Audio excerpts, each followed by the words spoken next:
You are watching the Daily Decrypt. May the currency competition be with you. I am your host, Amanda B. Johnson, and today's episode is brought to you by the Merkle. So you want to be a playa. So you want to exchange one cryptocurrency for another. Well, luckily for you, in this new land of opportunity, that's pretty easy to do. So there are two ways to do it. First, with an exchange with which you make an account. And second, an exchange with which you don't make an account. I'm going to show you both, so saddle up, partner. So the first type, the one where you make an account. This is the kind you would want to go with if you want to do fancy things like set, buy, limit, sell orders, or I don't even know what the terms mean. Basically, if you want a bunch of fancy tools with which you can say, hey, if something ever reaches this price, buy it, or if it falls to this price, sell it, you'll want to use one of these types of exchanges. Now, personally, I have used two exchanges that require me to create an account. The first one is Poloniex, and the second one is BTER.com. BTER.com is scammy as shit, so stay away from them, and I'll tell you how to use Poloniex. First, visit Poloniex.com, where you can, yes, create an account using your email address and creating a password. They'll send you a verification email, which you will click on, and you are ready to log in and begin. Click Balances, and from the drop-down menu, select Transfer Balances. You'll be taken to terms and conditions, which you can peruse at your leisure and agree or disagree to, although you probably can't trade if you don't agree to them. And once you've gone through them, click Submit. Here you'll see all the cryptos that you can deposit to trade with. Now, naturally, you have a zero balance in all of them right now. Personally, I'm interested in trading Bitcoin for BitShares, so I will click on Deposit and Withdraw in the BTC row. Here, I'll click Generate to get a deposit address of my very own, and I can send any amount up to the equivalent of $2,000 US in Poloniex limits. The $2,000 daily cap of deposits and withdrawals can be increased if you want, but we are not going to do that in this video today. Now, pro tip, if you're sending from a mobile wallet and you need a QR code to make this easier, head on over to wolframalpha.com and copy and paste your deposit address into the field, type space QR, space code, and click enter, and through the magic of Wolfram Alpha, there will be your QR code. And send that transaction. I'm sending about $50 worth of Bitcoin today. Once you've sent your transaction, return to the top of the page, click Balances, and select Deposit History from the drop-down menu. Here we can watch for our pending confirmations on our deposit, and getting confirmations will be a prerequisite to begin trading. Now, in my case, it took a few minutes for my deposit to even show up in this section, so give it some time before you freak. Once the necessary number of confirmations comes in the case of Bitcoin, it's just one, the status will change from pending to complete, and you're ready to trade. Head back to the top of the page, click the leftmost tab called Exchange. Find your desired market on the right. It's Bitcoin in my case, so I'll click the crypto underneath Bitcoin that I'd like to trade for it, which is BitShares in my case. I scroll down a bit to see the Buy BitShares box, and I'm shown how much Bitcoin I have to trade with and the current best price on the market for the trading pair. If you'd like to trade your whole balance and the current best price listed is acceptable to you, yes and yes in my case, simply click your full balance and the fields below will be auto-populated.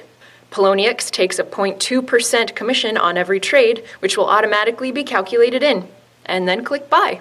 Now, in my case, there was enough BitShares available at that price that the entire trade went through immediately. But in the case that there's not, you'll find that some or all of your order goes into the open order area, waiting for someone with your desired price to come and make the trade. To see if that's the case, click the Orders tab at the top of the page and select My Open Orders. You'll see that I have none because my entire trade finished immediately. But if it hadn't, I could cancel an open order at any time and either keep the Bitcoin or change the price for which I was attempting to sell it. And I'm finished trading for today.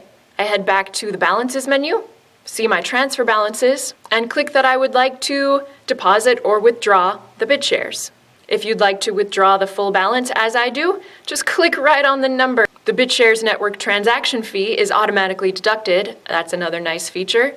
And I put the name of my account here in the Withdraw To field. Click the button, done. After I've clicked withdraw, Poloniex will send me a confirmation email, basically a two-factor authentication, which I just need to click on from within my email for the withdrawal to be executed. And I can see here in my pretty little BitShares wallet that it worked. And that's it. Relatively painless. But if you're thinking, Amanda, that seems like more effort than I want to go to, well, there exist accountless exchanges for you too, namely Shapeshift.io, MetaExchange.info, and BlockTrades.us. So I'll show you how to use one of them too.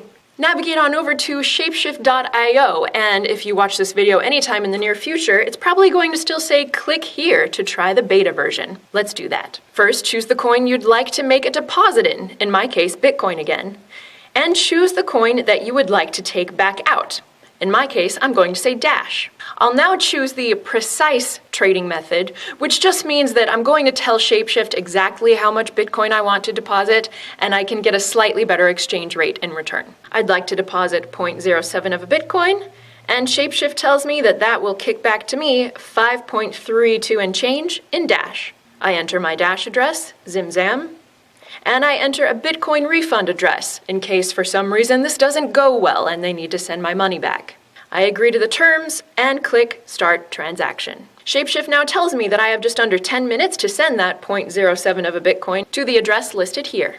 I'm going to send from my ultra-secure hardware wallet today. If you'd like to know what a hardware wallet is and how it works, click the words you see popping up on your screen now. And after sending, my deposit shows up as received within a few moments. Now, depending on Shapeshift's liquidity at the moment, the exchange itself, in my personal experience, has taken anywhere from 15 seconds to 15, even 30 minutes. There's no way to really know in this case, so relax, step away from the computer, and make yourself a Bloody Mary. In due time, you'll see that green check mark appear with the words, all done. And it is done. In the case of this particular trade that I did for this video, the total trade time was about 5 minutes. And that's all you need to know to use either of these types of exchanges. Now bear in mind that as centralized exchanges, there is a degree of trust involved when using these sites. So only use the ones with the best reputations, naturally.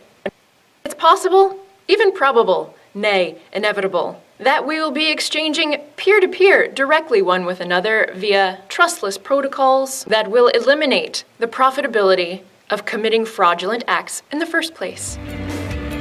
Today's episode has been brought to you by The Merkle, a cryptocurrency and blockchain news source with something for everybody. The Merkle provides market analyses, technical tutorials, and hard-hitting news pieces about a broad range of important happenings in the crypto sphere. You can fall down the rabbit hole yourself at themerkle.com. And now I have a question for you, dear viewer, if you would oblige me. It's been suggested that I do an AMA, an Ask Me Anything, on the Daily Decrypt subreddit, where anybody could come and ask me any sort of question that they want. So I'd like to gauge market demand. Would you be interested in visiting Reddit and asking me a question on an AMA in a week or two, I guess?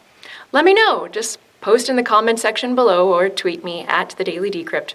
Thank you. Have a good day. Today we've spoken with Alejandro Colorado, Alex for short, a Daily Decrypt viewer we met at a Bitcoin conference in Mexico City. There, he told us that information he had found via the Daily Decrypt had helped him develop a trading strategy using fiat-pegged cryptocurrencies to hedge volatility. Here's how he does it.